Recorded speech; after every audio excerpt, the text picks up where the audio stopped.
जय हिंद मेरे प्यारे बच्चों।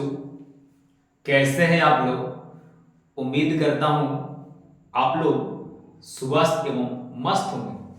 तो मेरे प्यारे बच्चों, आप जो है देख रहे थे कि इस चैनल पे एसएसटी का जो है सब्जेक्टिव क्वेश्चन अपलोड हो रही थी।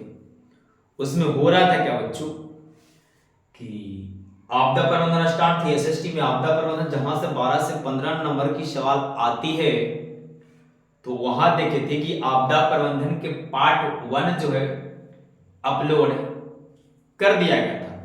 तो बच्चों, आज यही होगा आपदा प्रबंधन का जो पार्ट नंबर 2 होगा। और इसमें हम लोग पढ़ने वाले हैं आज क्या, बाढ़ द्वारा क्षति को कम करने के उपाय बताएं। यानी बाढ़ द्वारा जो क्षति होती है, बाढ़ द्वारा जो हानि होती है, उसके बारे में हम पढ़ेंगे। दूसरा सवाल क्या पढ़ेंगे सर? दूसरा सवाल पढ़ेंगे कि बाढ़ से होने वाले हानियां को लिखें। पहला सवाल क्या था सर? पहला सवाल था कि बाढ़ द्वारा जो होने वाला हानि है उसको कम करने के उपाय बताइए। ये पहला सवाल पढ़ेंगे सर। हाँ, ये पहला में पढ़ेंगे। ऐसा दूसरा में क्या पढ़ेंगे? दूसरा में पढ़ेंगे कि बाढ़ से होने वाला हानि को लिखे, मतलब बाढ़ से क्या क्या हानियां होती है उसके बारे में लिखिए। दूसरा पढ़ेंगे कि बाढ़ नियंत्रण के उपाय बताएं। यानी बाढ़ अगर आती है तो बाढ़ को रोकने के लिए, नियंत्रण करने के लिए क्या उपाय करने चाहिए, इसके बारे में लिखने का है। नेक्स्ट सवाल पढ़ेंगे बच्चों, सूखा किसे कहते हैं, सूखा को परिभाषित करें। तो बच्चों, ये जो वीडियो होने वाला है एक बड़ा बेहतरीन होने वाला है। यहां से मैं उम्मीद करता हूं कम से कम तो 2 नंबर के सवाल यहां से पक्का छपेंगे एग्जाम 2024 में।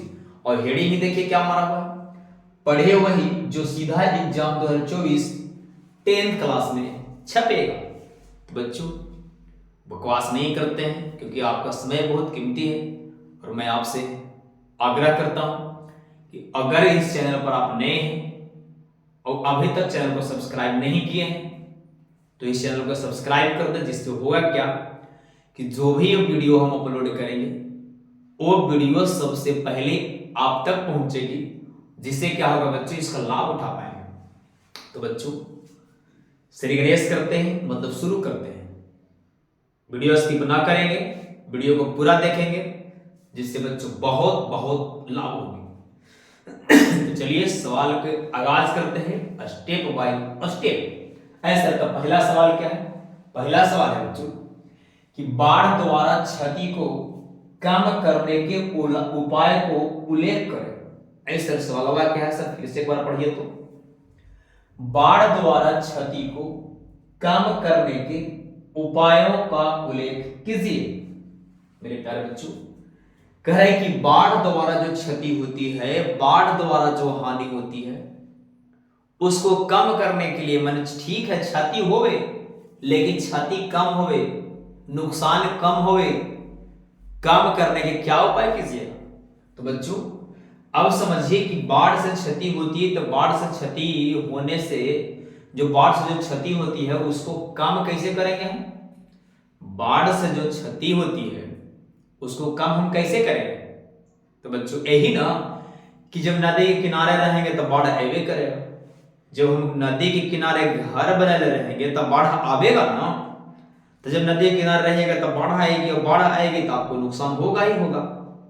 तो पहला हम कह सकते बच्चों कि नदियों से हम दूर घर बनाएंगे। नदियों से हम दूर घर बनाएंगे, न कि नदी में जाकर घर बना लीजिए कहिए कि बाढ़ आ जा रहा। ये आपकी ना गलती है। नदी से दूर घर बनाइए। जो लिखे बच्चों उसको हम समझाते हैं, पहले देखिए क्या क्या लिखे हैं, उसके बाद आप, बहुत इजी सवाल है। इस सवाल में एक भी दम नहीं है, जिसको हम भाषा में बोलते हैं हम लोग दम नहीं। दम मतलब ज्यादा पावरफुल नहीं है। तो आंसर लिखिए कि बाढ़ द्वारा क्षति को कम करने के लिए निम्नलिखित उपाय है। पहला, नदी के किनारे पर घर का निर्माण नहीं करना चाहिए। बच्चों, अभी बोले कि नदी के जो किनारे है वहां पर घर का निर्माण आपको नहीं करनी चाहिए। अगर घर के किनारे, नदी के किनारे पर घर बनाइएगा तो क्षति होबे करेगा। तब पहला क्या है कि नदिया के किनारे हम घर नहीं बनाएंगे। वही लिखे कि नदी के किनारे घर का निर्माण नहीं करना चाहिए। दूसरा देखिए, नदी तट से कम 250 मीटर दूर मकान बनाना चाहिए। और नदी के जो किनारा है, नदी के जो किनारा है, तट माने किनारे होता है सर, हाँ तट माने किनारे होता है, ऐसा तट लिखे हैं इसको भी बच्चों, किनारा भी लिख सकते थे, कोई प्रॉब्लम नहीं थी, बट तट लिख दिए तो आके बेहतरीन लगे। ऐसा तो नदी लिख देंगे तो गलती हो जाएगा। बउआ नहीं गलती होगा यार, अपना किनारे लिखिए ना। तो दूसरा क्या कह रहा है सर कि नदी के तट से कम 250 मीटर की दूरी पर घर बनाना चाहिए। क्लियर है दोस्त बाबा, दो समझ। तीसरा देखिए, करे गांव या बस्ती को, गांव चाहे बस्ती को, गांव मतलब गांव, बस्ती जो थोड़ा सा बड़े होते हुए गांव को ही बस्ती ही कहते हैं, बोले कि बड़ा बस्ती है मतलब गांव ही है। तो कह रहे गांव या बस्ती को बाढ़ के स्तर से ऊंची स्थान पर बसना चाहिए। कह रहा है कि गांव या बस्ती को बाढ़ के स्तर से ऊंची स्थान पर बसना चाहिए। ऐसा ये कह रहा है, ये तो ठीक कह रहा है कि गांव पर बस्ती को, ठीक कह रहा है बाढ़ के स्तर से ऊंची पर बसना चाहिए। ये कौची होता है कि बाढ़ के स्तर से ऊंची पर बैसेंगे, ये कौची होता है ऐसे बउआ? बाढ़ के स्तर के मतलब बच्चों मान लीजिए कि हम बाढ़ के स्तर के मतलब जहां बाढ़ की जो पानी होती है, आपको समझना होगा कि बाढ़ जब आती है तो बाढ़ वाला पानी जो है कहां तक फैलती है, तो जहां तक फैलती है वहां पर हमको नहीं बसना है, हमको वैसे जगह पर बसनी है जहां बाढ़ वाला पानी नहीं जाती है। ओके, वही कर कि गांव या बस्तियों को बाढ़ के स्तर से हमें ऊंची बसना चाहिए, माने ऊंची स्थान पर रहना चाहिए। अगला क्या है सर? अगला कह रहे हैं कि बाढ़ वाले क्षेत्रों में जल निकासी की व्यवस्था होनी चाहिए। कह रहे बाढ़ वाले क्षेत्र में, जहां बाढ़ वाले क्षेत्र है वैसा क्षेत्र जहां बाढ़ हमेशा आती रहती है, उस क्षेत्र में हमें जल को निकलने के लिए, जल को बाहर जाने के लिए, जल को आगे बढ़ने के लिए हमें निकासी होनी चाहिए। मेरे प्यारे बच्चों, उम्मीद करता हूं जो सवाल पहला था वो बड़ा बेहतरीन तरीके से आप समझ पाए होंगे। ऐसा सवाल एक बार पढ़ के अगर एक बार आप समाधान दिए शॉर्टे में, बड़ा मजा आ जाए बच्चों। आप ही के लिए तो हम हैं, आप ही के लिए, आप कह रहे हैं कि समझा दे तो हम समझा देते हैं, क्या दिक्कत है यार। सवाल में कैसे बाढ़ द्वारा क्षति को कम करने के उपाय का उल्लेख कीजिए। आंसर, बाढ़ द्वारा क्षति को कम करने के निम्नलिखित उपाय हैं। पहला, नदी के किनारे पर घर का निर्माण नहीं करना चाहिए, मतलब नदी के किनारे हमको घर नहीं बनाना चाहिए। दूसरा, नदी के तट से मतलब नदी के किनारा से कम 250 मीटर दूर मकान बनाना चाहिए। यानी अगर मकान बनाना है तो नदी के किनारे से 250 मीटर दूर मकान बनाइए। तीसरा है कि गांव या बस्ती को बाढ़ के स्तर से ऊंची जगह पर बसना चाहिए, मतलब जितना गांव में बाढ़ के स्तर है उससे आपको ऊंचा जगह पर घर बनाना चाहिए, मतलब वहां रहना चाहिए। कर बाढ़ वाले क्षेत्रों में जल निकासी की व्यवस्था होनी चाहिए। बच्चों आप समझ में आई ना? हाँ सर, आप समझ में आ गए। अगला सवाल पर चले ना? जी चलिए ना। अगला सवाल है बच्चों जो मेरा एक 5वां होगा, क्योंकि हम काउंटिंग वाई काउंटिंग में लिखते हैं, वही से 5वां हो गया ना सर? हाँ, वही से 5वां हो गया। 5वां क्या है सर? कह रहा बाढ़ से होने वाले हानियों के लिखे हैं बउआ। तब बाढ़, अब देहात में रहने वाला बच्चा, बिहार बोर्ड में पढ़ने वाला बच्चा को जो बाढ़ से हानि होती है उसको हानि को याद करे पड़ेगा। जो हमारे यहाँ बाढ़ से जो हानियां होती है, बाढ़ से जो लॉस होती है, उसको हमें याद करने की आवश्यकता बच्चों नहीं पड़ेगी। ऐसा बताइए, कुछ बताइए ना, बाढ़ से क्या क्या हानि होगी? देखिए, जब हमारे यहाँ बाढ़ आती है तो बहुत सारे जीव जंतु तबाह तबाह हो जाते हैं, बहुत सारे जीव चीजें हैं जो दह जाते हैं, मकान टूट जाते हैं, जीव जंतुएं मर जाती है, फसलें नष्ट हो जाती है, महामारी फैलती है। ऐसा सर महामारी कैसे फैलता है? महामारी मैंने कुछ होता सर? महामारी मैंने बीमारी। ऐसा सर तब बाढ़ आएगा तब बीमारी कैसे फैलेगा? बउआ सगरों पानी भर जाएगा तो जो वस्तुएं हैं, जो पानी के अंदर दबे हैं, मतलब पानी के अंदर है, जो मान लीजिए पौधे हैं, कुछ भी सामान है, तो पनिया में सड़ेगा ना। बाढ़ है तो बढ़वा रहता है, हर घड़ी डेली धारा बहित रहेगा, पनिया फिर आएगा, पनिया फिर रुकेगा, तो सब वो सड़ेगा, तो उसमें स्मेल आएगी, स्मेल में गंध आएगी, और गंध आएगी तो बच्चों से मच्छर बहुत बहुत पनपेंगे, मतलब नए नए मच्छर के जन्म होंगे, जिससे क्या होगा बच्चों, हमें बीमारियां फैलेगी। तो लिख सकते हैं महामारी फैलेगी, जीव जंतुओं को तहस नहस कर देंगे, जीव जंतु जो है बहुत सारे ढह जाएंगे, मर जाएंगे, हमारा घर जो है दह सकता है, दहा जाएंगे, पेड़ थी हमारे पौधे जो है हमारे फसलें नष्ट हो जाएंगे, आवागमन बाधित हो जाएंगे। आवागमन को जो होता है सर, जब बढ़ा लगा तो रहिया पर पानी आ लगा, रहिया कुछ कहते हैं, रहिया मैंने सड़क रहे, जब सड़क पर, सड़क मैंने भी नहीं समझ में आ रहा है भैया, सड़क मैंने रोड, ROAD, समझ गए? हाँ बोलिए कि समझ गए? कहीं खाली इंग्लिश पर क्या नाम, पटना से वही से और दिल्ली से। रोड बने क्या होता है बच्चों? सड़क, रोड बने सड़क। तो जब बाढ़ आएगी तो सड़कें आवागमन तबाह हो जाएगा, आवागमन में जो बाधित हो जाएगी। तो बच्चों उम्मीद करता हूँ चीजें समझ में आ रही। इसको आंसर लिखने के लिए ज्यादा आपको मेहनत करने की आवश्यकता नहीं है, ज्यादा रटने की आवश्यकता नहीं है बच्चों। आइए आंसर करें। बाढ़ से होने वाला हानि आपको लिखे, तो लिखेंगे बाढ़ से होने वाले निम्नलिखित हानियां। पहला, फसलों की बर्बादी होती है, यानी फसल जो है ज्यादा से ज्यादा नष्ट हो जाती है बच्चों। जब बाढ़ आएगी तो फसलें दहेगी ना, धान है, कुछ भी है, कई मकई जो भी लगाए हैं, जब बाढ़ आएगी तो फसलें जो है नष्ट हो जाएगी, बर्बाद हो जाएगी। तो पहला लिखेंगे बाढ़ से हानि, पहला फसलें बर्बाद हो जाती है। दूसरा, अत्यधिक जन धन की क्षति होती है। अत्यधिक जन माने जीव जंतु, आदमी, बकरा बकरी, गाय भैंस, कुत्ता बिल्ली, तो कुछ भी कहिए, जन बोलते हैं। और धन माने पैसा कौड़ी, घर द्वार सब टूट फूट गया। तो दूसरा लिखेंगे कि अत्यधिक जन धन की क्षति होती है। और तीसरा, परिवहन व्यवस्था बाधित हो जाता है, यानी परिवहन के मतलब आवे जाए वाला जो रास्ता है वो क्या होता है बच्चा, बाधित हो जाती है। और बाधित के मतलब सर ठप हो जाती है, और ठप के मतलब नहीं सर, ठप के मतलब रुक जाती है। ओके, ऐसा तो आप इधर दिए लिख दिया, ऐसे हम ऐसे लिखेंगे नहीं, आपको ऐसे लिखने की आवश्यकता नहीं। आप बच्चों सीधे लिखिएगा, पहला यहाँ तो दूसरा यहाँ सर, हाँ तीसरा यहाँ, चौथा ऐसे से लिखिएगा परीक्षा में सर। हाँ परीक्षा में आपको ऐसे ही लिखनी है। तो पहला लिखे फसलों की बर्बादी होती है, दूसरा लिखे अत्यधिक जनधन की क्षति होती है, तीसरा लिखे परिवहन व्यवस्था ठप हो जाती है, चौथा लिखे बच्चों महामारी फैलती है। महामारी कैसे फैलता बताए ना, पानी आएगा, पानी जमेगा तो सब मच्छर पैदा होगा, गंदगी फैलेगी, गंध आएगी, बीमारी तो फैलेगा। समझ रहे हैं ना? ओके। पचमा क्या कह रहा है सर? पचमा कह रहा है वनस्पति एवं जीव जंतुओं की क्षति। वनस्पति मतलब पौधे, और उस जंगल में रहने वाले जीव जंतु, उसकी भी क्षतियां होती है बच्चों। अब बाढ़ से हानि लिखना है बच्चों तो आप कुछ भी लिख सकते हैं, कुछ सोच के नहीं लिख सकते हैं। ये सब याद करने वाला विषय नहीं है बाबा, ये सब सोच के लिखने वाला विषय। चलिए सर अगले सवाल पर आइए। क्यों बकवास कर रहे हैं सर? बहुत बकवास करते हैं आप। नहीं कहाँ करते हैं यार, देखो भाई बकवास नहीं करते फिर भी आप झूठ बोलते रहते हैं, झूठ नहीं बोलना चाहिए। कह रहे बाढ़ नियंत्रण के उपाय बताएं। बच्चों अगर जो बाढ़ आ रही है तो बाढ़ को नियंत्रण करने के लिए, बाढ़ को कंट्रोल करने के लिए, बाढ़ से बचने के लिए, बाढ़ को रोकने के लिए हमें क्या करना चाहिए? ऐसा वही सवाल है। हाँ वही सवाल है। कह रहे बाढ़ नियंत्रण के उपाय बताएं। बाढ़ नियंत्रण के उपाय बताएं मतलब बाढ़ को नियंत्रण करने के लिए क्या क्या उपाय हम कर सकते हैं। मेरे प्यारे बच्चों इसको समझने के लिए पहले समझिए। अब समझिए कि बाढ़ आती कैसे है।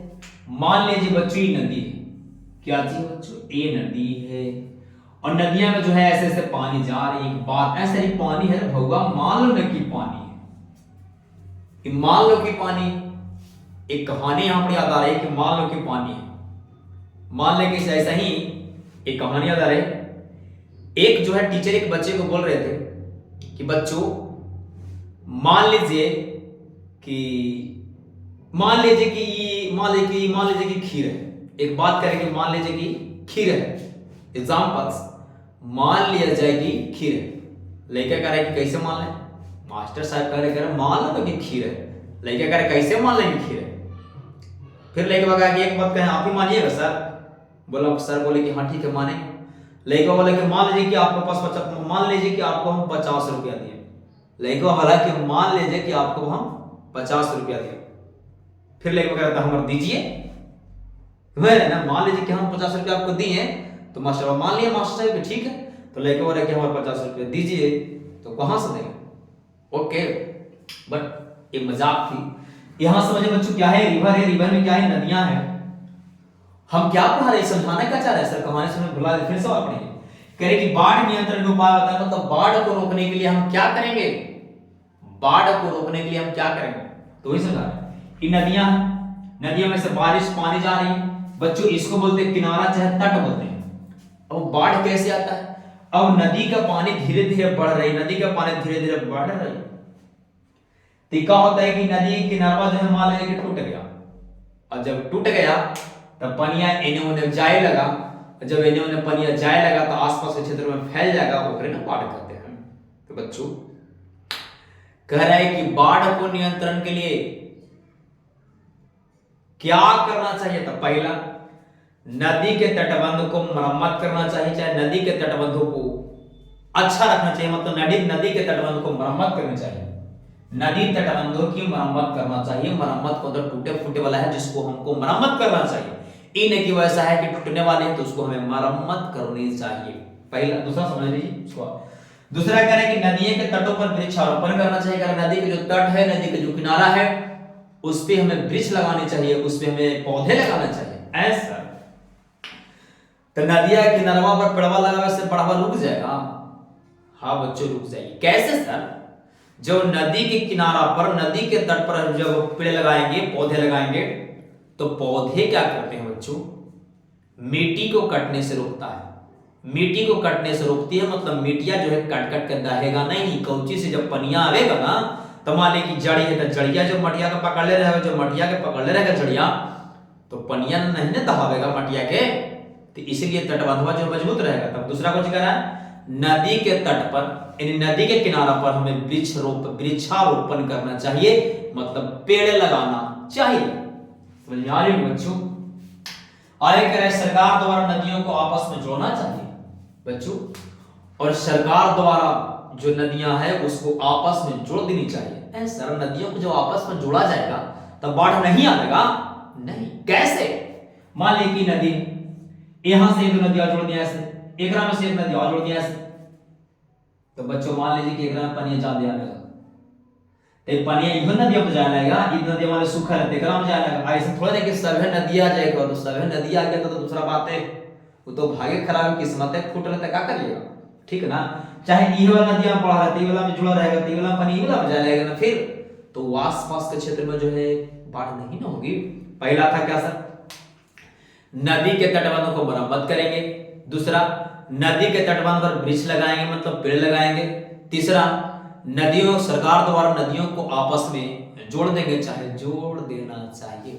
अगला सवाल, अगला आंसर करें, नदियों से गाद निकालना चाहिए। नदियों से गाद, मतलब नदियों में देखिएगा मट्टी के जो बहुत मेही गाद बोलते हैं, गाद मतलब गद्दड़, वो क्या होता है, नदिया में बैठते बैठते धीरे धीरे बहुत मनी बैठ जाता है बच्चों, जिससे क्या होता है कि पानी के लिए फिर ऊपर चढ़ेगा, क्योंकि नीचे रहेगा गाद बैठा था, पानी ऊपर भागेगा ना।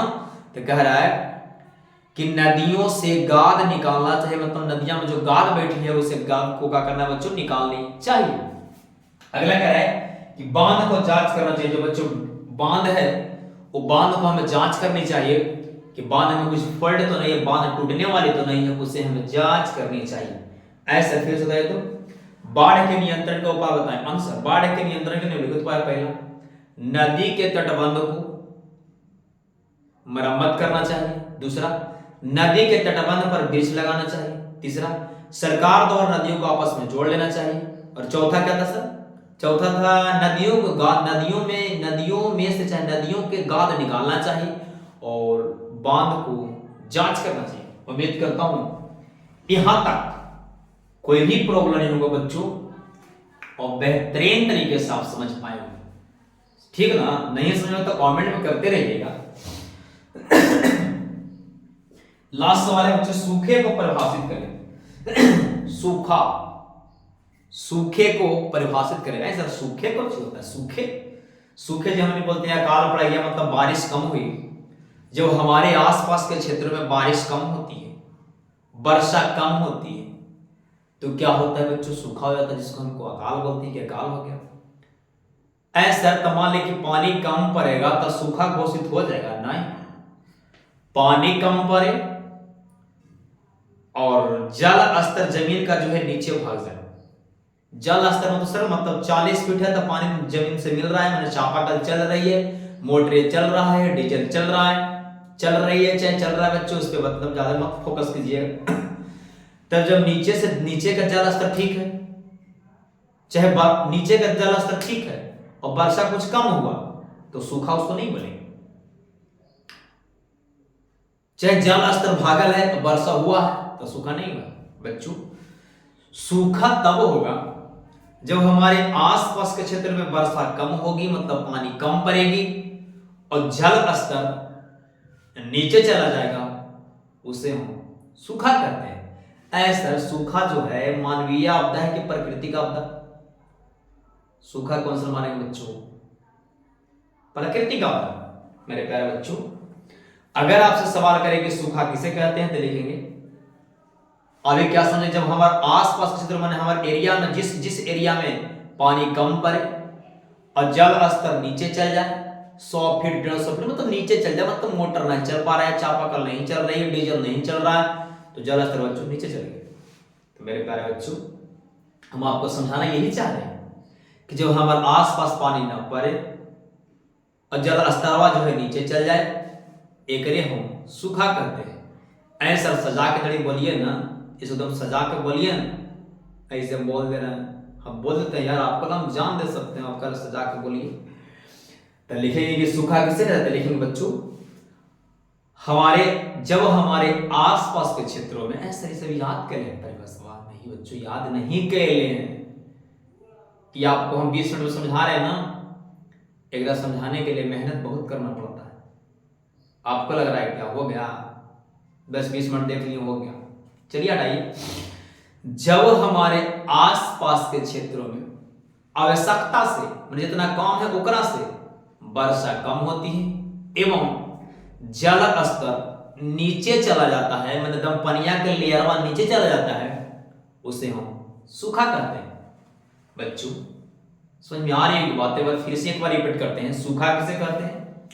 तो लेकिन जब हमारे आसपास के क्षेत्रों में वर्षा कम होती है और जल स्तर नीचे चली जाती है, उसे हम सूखा कहते हैं। ऐसा सूखा एक प्राकृतिक आपदा है कि मानवीय तो आराम से मानेंगे बच्चों, सूखा एक प्राकृतिक आपदा है। बच्चों ये वीडियो कैसी लगी? ये वीडियो देखने के बाद जरूर कमेंट करें कि वीडियो अच्छा लगा कि खराब लगा। कमेंट तो करते नहीं हैं लेकिन कमेंट कीजिए, क्योंकि आपका कमेंट की इंतजार रहता है। जिनको पास ये वीडियो जाती है बच्चों एक बार वीडियो को फुल देख लें, जिससे वीडियो क्या हो प्रमोशन कुछ बढ़े। यार आप लोग देखते नहीं हैं, क्या हम कहें, न कहे लायक है न कहावे लायक, बट कोई दिक्कत नहीं है। लहरों से डर कर नौका पार नहीं होती, और कोशिश करने वाला भी कभी हार नहीं होती। बच्चे कोशिश करते रहें। और आज जो धनतेरस है, तो धनतेरस की आप सभी को ढेर सारी बधाएं एवं माता रानी आपकी कृपा बनाए रखे। एवं इसके साथ ही लक्ष्मी पूजा एवं गोवर्धन पूजा एवं भैया दूज जिसको बोलते हैं क्या गोधन, इस सभी को ढेर सारी शुभकामनाएं। तो वीडियो देखने के बाद कमेंट जरूर करें कि वीडियो कैसा लगा, और अभी तक चैनल को सब्सक्राइब ना किए हैं तो चैनल को सब्सक्राइब कर दें। पार्ट 1 इसको डाल दिया गया है, पार्ट 2 है, इसके बाद पार्ट 3 अपलोड होगी। तो एक सवाल करते हैं, उसका आंसर कमेंट में करनी है बच्चों कि भूकंप कौन सी आपदा है? क्या है क्वेश्चन सर, भूकंप कौन सी आपदा है? तो बच्चों वीडियो बहुत लॉन्ग हो जाएगी, इतना देख लीजिए। हम डेली एक वीडियो अपलोड करते हैं, लाइक करें, कमेंट करें, सब्सक्राइब करें। जो बच्चे 10th क्लास में पढ़ते हैं उनके पास शेयर करें ताकि वीडियो को देख पाए। तो चलिए बाय, वीडियो देखने के लिए बहुत बहुत धन्यवाद। Thank you, bye bye.